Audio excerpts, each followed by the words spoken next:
अपराजिता में फूल नहीं आ रहे हैं, प्लांट बहुत अच्छी से ग्रोथ कर रहा है, कलियां नहीं बन रही हैं, प्लांट पर पत्तियां पीली हो रही हैं, ऐसे कुछ कमेंट्स मेरे वीडियो पर आ रहे हैं।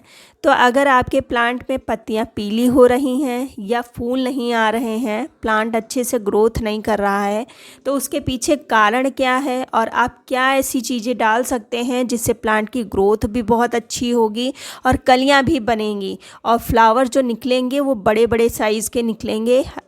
ऐसी क्या चीज़ है जो आप अपने अपराजिता में प्रयोग कर सकते हैं जिससे इसकी ग्रोथ आप डबल कर सकते हैं? ये सब कुछ आज इस वीडियो में पाएंगे। तो चलिए वीडियो को स्टार्ट करते हैं।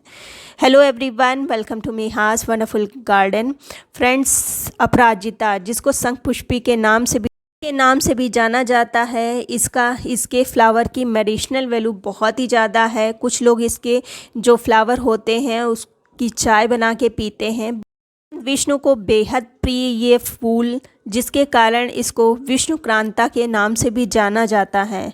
आप मेरा प्लांट देखिए, 12 इंच के पॉट में लगा हुआ ये प्लांट दीवार के सहारे चढ़ के ऊपर रेलिंग के उधर चला गया है। तो मैं सिर्फ इधर के ही आपको फ्लावर दिखा रही हूँ, बाकी रेलिंग के उधर भी फ्लावरिंग बहुत अच्छी हुई है। तो अगर आपके प्लांट में फूल नहीं आ रहे हैं तो जो मैं डालती हूँ वो मैं आपको बताती हूँ, और सबसे ज़्यादा जो इसकी केयर करती हूँ वो मैं बताती हूँ। सबसे पहले तो देखिए, जितने भी फूल खिले हैं उन सबको हटाते जाइए, जितनी भी फलियाँ बनी हैं इन सबको हटाते जाइए, क्योंकि सबसे बड़ा कारण फूल ना आने का, प्लांट की अच्छी ग्रोथ ना होने का यही होता है। जब प्लांट फलियां बनाने लगता है, सीड पॉट बनाने लगता है, तो सारी एनर्जी वो इसी में निकाल देता है, फिर फ्लावरिंग करना बंद कर देता है। तो अभी आपको इनसे किसी भी तरह का सीड पॉट नहीं लेना है। हालांकि मेरा भी प्लांट ये सीड से ही लगा हुआ है। मैंने सिर्फ एक प्लांट 3-4 साल पहले ख़रीदा था, उसी के सीड से मैं प्लांट तैयार करती हूँ। तो मैं अभी प्लांट से सीड नहीं लूँगी, मैं अक्टूबर या नवंबर के करीब इनसे सीड पॉट तैयार करूँगी। नवंबर तक इसमें फ्लावरिंग बहुत अच्छी होती है, तो नवंबर तक आप इससे फ्लावर प्राप्त कर लें।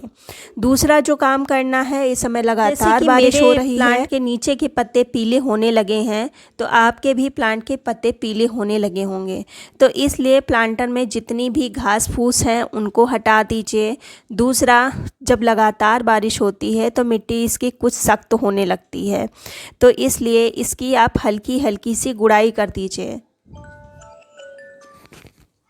जिससे कि मिट्टी थोड़ी सी ढीली हो जाए और नीचे की मिट्टी ऊपर की नीचे आ जाए, और नीचे की मिट्टी में भी थोड़ी सी धूप लग सके, जिससे कि कुछ फंगस वगैरह लगी है तो वो ठीक हो सके। अब इस मौसम में जब लगातार बारिश हो रही होती है, तब एक चीज़ आप डाल सकते हैं। ये जो चीज़ है, ये प्लांट की मिट्टी में अगर फंगस वगैरह लगी है तो वो सही करेगा। ये है लकड़ी की राख। आप लकड़ी की भी ले सकते हैं, उपले की भी ले सकते हैं, दोनों बराबर काम करती है और फ्री की चीज़ है। अगर आपको आसानी से मिल जाती है तो यूज़ कर सकते हैं, वरना इसकी जगह पर आप फंगीसाइड का भी प्रयोग कर सकते हैं या नीम की खली का भी प्रयोग कर सकते हैं। चूँकि ये इस लकड़ी की राख में जो बहुत सारी ऐसी चीज़ें होती हैं जो कीड़े मकोड़ों को मिट्टी से दूर रखती हैं, जैसे कि बरसात में स्नेल लग जाती है मिट्टी में, उससे बचाता है, चींटी वगैरह से बचाता है। तो आधी चम्मच मैंने इधर और आधी चम्मच उधर डाला है, 1 चम्मच मैंने डाला है। बहुत ज़्यादा प्रयोग नहीं करना, महीने में 1 बार ही प्रयोग करना है। ज़्यादा प्रयोग करेंगे तो मिट्टी अल्कलाइन हो जाएगी। चीज़ का प्रयोग करिए। साथ ही साथ इसमें कई ऐसी चीज़ें होती हैं जो बारिश के पानी से मिट्टी में बह जाती हैं, जैसे कि कैल्शियम, आयरन और भी बहुत सारी ऐसी चीज़ें होती हैं जो बह जाती हैं और प्लांट के लिए ज़रूरी होती हैं। तो ये लकड़ी की राख में ऐसी चीज़ें होती हैं जो कि पूरी कर देती हैं कमी को। अब बात कर लेते हैं फर्टिलाइज़र की। तो जो मैं फर्टिलाइज़र डालती हूँ वो मैं बताती हूँ। इस चीज़ का मैं लिक्विड फर्टिलाइज़र भी बना के डालती हूँ और सॉलिड भी डालती हूँ। चूँकि इस समय बारिश हो रही है तो लिक्विड हम नहीं डाल सकते हैं, सॉलिड ही फॉर्म में डालेंगे तो लेकिन फर्टिलाइज़र के पहले कुछ चीज़ें आपको जान लेना बहुत ही ज़्यादा ज़रूरी होता है। जितने भी लता वाले प्लांट होते हैं, जितने भी परमानेंट प्लांट होते हैं, उनके लिए धूप बहुत ही ज़्यादा ज़रूरी होता है। कमेंट में आ रहा है कि मेरा प्लांट बहुत अच्छे से ग्रोथ कर रहा है लेकिन उसमें कलियां नहीं बन रही, तो सबसे बड़ा कारण है कलियां ना बनने का, धूप अच्छे से ना लगना। तो आप अपने प्लांट को उठा के वहाँ रखिए जहाँ पर सीधी धूप लगती हो। धूप लगना बहुत ही ज़्यादा ज़रूरी है प्लांट के लिए। दूसरा, ये एक लता वाला प्लांट है तो इसको सपोर्ट ज़रूर दीजिए। अगर आप ऐसे फ्रीली इसको छोड़ देंगे तो अच्छे से इसमें ग्रोथ नहीं होगी। वैसे भी प्लांट अगर अच्छे से व्यवस्थित होता है तब देखने में भी बहुत ही ज़्यादा खूबसूरत लगता है। तो इसलिए कोई मचान आप बना लीजिए या कोई रेलिंग वगैरह के सहारे इसको चढ़ा दीजिए। जैसे कि मैंने इसको रेलिंग के सहारे चढ़ा रखा है, कुछ इधर है और कुछ रेलिंग के उधर प्लांट गया है, बहुत अच्छी से ग्रोथ कर रहा है। तो ऐसे आप भी कर सकते हैं। अगर आप अपने प्लांट पर ऑर्गेनिक फर्टिलाइज़र का ही प्रयोग करते हैं तो इससे अच्छी फर्टिलाइज़र कोई हो ही नहीं सकती। ये है सरसों की खली। सरसों की खली में नाइट्रोजन बहुत ही अच्छी मात्रा में पाया जाता है, कुछ मात्रा में फास्फोरस भी पाया जाता है। टेम्परेचर डाउन हो चुका है, बारिश लगातार हो रही है, तो इस चीज़ का प्रयोग आप बेफिक्र होकर प्रयोग कर सकते हैं। ये आपको नर्सरी शॉप पे या जहाँ पर सीड शॉप में पे आपको 40 रुपये या 30 रुपये की मिल जाएगी। ये मेरा केक फॉर्म में है, कहीं कहीं आपको पाउडर फॉर्म में भी मिलेगा।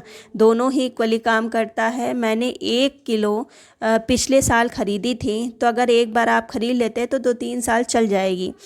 2-3 पीस लेके क्रश करके आप मिट्टी में दबा दीजिए, बस पानी पड़ेगा और खुद रिलीज़ होती रहेगी, कुछ और नहीं करना है। अगर आपकी तरफ बारिश नहीं हो रही है तब आप इसका लिक्विड फॉर्म में भी प्रयोग कर सकते हैं। अभी मेरी तरफ बारिश हो रही है तो अभी मैं सॉलिड ही डाल रही हूँ। सितंबर में जब बारिश बंद हो जाएगी तब मैं इसका लिक्विड फॉर्म में भी प्रयोग करूँगी, बहुत अच्छा रिज़ल्ट मिलता है। तो इस तरह से आप अपने प्लांट की केयर कर सकते हैं, आपको रिज़ल्ट अच्छा मिलेगा। लेकिन सबसे ज़्यादा ज़रूरी चीज़ है, फर्टिलाइज़र तो है ही, लेकिन सबसे ज़्यादा ज़रूरी है धूप और मिट्टी में नमी का होना। तो इन सब चीज़ों को ध्यान में रखिए, आपके भी प्लांट में ज़बरदस्त ग्रोथ होगी और फ्लावरिंग भी होगी।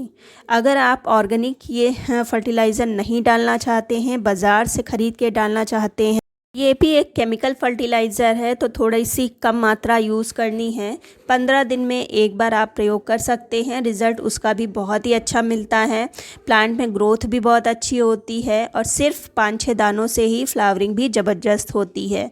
उम्मीद करती हूँ वीडियो अच्छा लगा होगा। अगर अच्छा लगा है, क्योंकि किसी किसी को लगता है कि सरसों की खली को डालने से कीड़े वगैरह पड़ जाते हैं, तो अगर आपकी तरफ ऐसी कोई प्रॉब्लम होती है, हालांकि ऐसी कोई प्रॉब्लम नहीं होती, लेकिन अगर आपको लगता है तब आप DAP का प्रयोग कर सकते हैं, जिसको डायमोनियम फॉस्फेट भी कहते हैं।